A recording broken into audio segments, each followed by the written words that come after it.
Good morning student. जैसे कि पिछली कक्षा में बल की परिभाषा एवं बल के प्रभाव के बारे में हम चर्चा कर चुके हैं, तो आगे की कक्षा में हम बल के विभिन्न प्रकार के बारे में आज चर्चा करेंगे। बल एवं बल की परिभाषा तथा उसके प्रभाव आपको इस वीडियो में हम लिंक दे देंगे। अगर कोई नहीं उस वीडियो को देख पाए हैं तो इस लिंक के माध्यम से आप पुनः पिछली कक्षा के पाठ को आप लोग देख सकेंगे भली भांति रूप से। तो चलें बल के प्रकार के बारे में हम लोग चर्चा करते हैं। बल जो है हम लोग मुख्यतः पहले दो प्रकार में बल को विभाजित किया जाता है, एक संपर्कित बल और दूसरा असंपर्कित बल। तो यहाँ पर देखें बल के प्रकार, एक संपर्कित बल होता है और एक असंपर्कित बल। तो चले हम लोग पहले संपर्कित बल किसको कहते हैं। जब किसी वस्तु पर बल लगाया जाता है तो उस वस्तु पर संपर्क किए बिना बल नहीं लगता है। जैसे कि अभी आपको बताया कि इस डस्टर को हम ऐसे ऊपर की ओर ले जाते हैं, नीचे की ओर ले जाते हैं, तो जब तक इस डस्टर को हम हाथ से छुएंगे नहीं या अन्य वस्तु से नहीं इसे उठाएंगे तो ये बल इसमें नहीं लग सकता है। तो यदि किसी वस्तु पर संपर्क किए बिना बल नहीं लगाया जाता है तो वो संपर्कित बल कहलाता है। और दूसरा क्या है, दूसरा है असंपर्कित बल। तो असंपर्कित बल जैसे नाम से ही स्पष्ट है कि किसी वस्तु को बिना छुए, बिना उसे संपर्क किए उस पर बल लग जाता है, या तो बल रिपल्सन हो या अट्रैक्शन हो, लेकिन बल उस पर लगता है। तो इस तरह से संपर्क के आधार पर बल को दो भागों में बांटा गया है, एक संपर्कित बल और दूसरा असंपर्कित बल। तो चलें अब संपर्कित बल के बारे में जाने हम कि संपर्कित बल में कौन कौन से बल हैं। तो संपर्कित बल में मुख्यतः दो ही बल आते हैं, एक पेशी बल और दूसरा घर्षण बल। अब पेशी बल किसे कहेंगे, तो जैसे कि नाम से है हम लोग इस भुजा को क्या कहते हैं, मांसपेशी।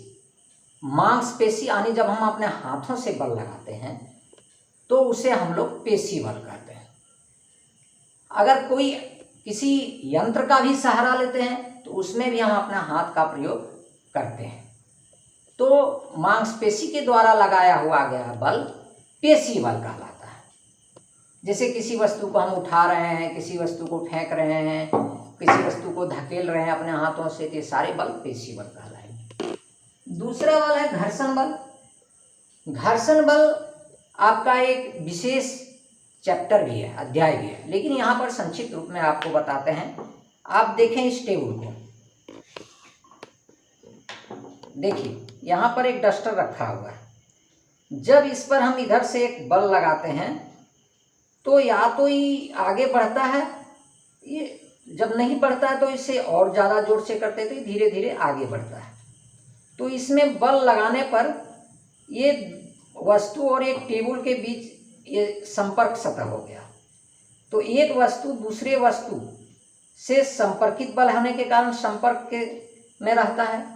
तो जब इस डस्टर पर बल लगाया जाता है तो इसके विपरीत दिशा में एक बल कार्य करता है।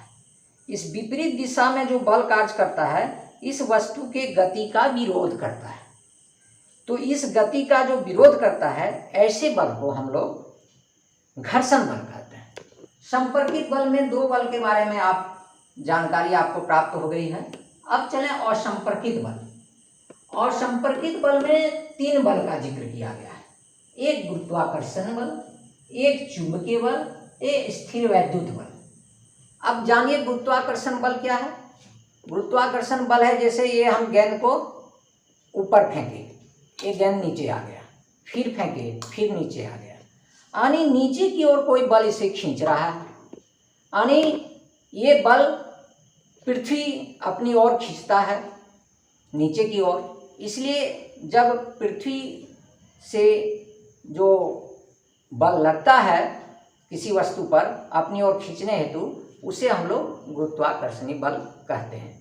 गुरुत्वाकर्षण के बल के बारे में आप लोग पहले भी सुन चुके होंगे। दूसरा है चुंबकीय बल। कोई चुंबक हम लोग लेंगे अगर, तो चुंबकीय जो पदार्थ है उसके सामने में जब हम इसे लाएंगे तो ये बिना संपर्क किए उसे अपनी ओर खींच लेता है। जैसे बहुत सारे लोहे के पिन हैं और चुंबक को उसके सामने ले गए तो देखेंगे कि तुरंत वो खींच लेता है। ऐसा छोटा छोटा प्रयोग आप विद्यालय में भी मिल जाएगा, घर पर भी मिल जाएगा, छोटा चुंबक लेके। अब तीसरा बल जो है स्थिर वैद्युत बल, ये आवेशित बल कहलाता है। ये विद्युत के कारण उत्पन्न होता है पदार्थों में।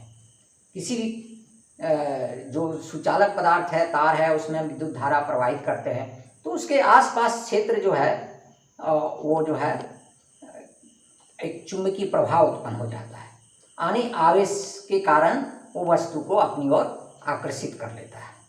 जैसे कि हम एक साधारण सा प्रयोग है कि आप सूखे बाल में कंघी को रगड़िए पूरा और छोटे छोटे कागज को आप लीजिए तो वो जो है अपनी ओर आकर्षित कर लेता है। क्यों कर लेता है? कि उसमें आवेश उत्पन्न हो जाता है। तो जब कोई आवेशित पदार्थ किसी वस्तु को अपनी ओर आकर्षित करता है, खींचता है, तो उसे हम लोग स्थिर वैद्युत बल कहते हैं। और विशेष आगे की कक्षा में हम लोग पढ़ेंगे। तो तब तक के लिए धन्यवाद। आप लोग अच्छे रहें।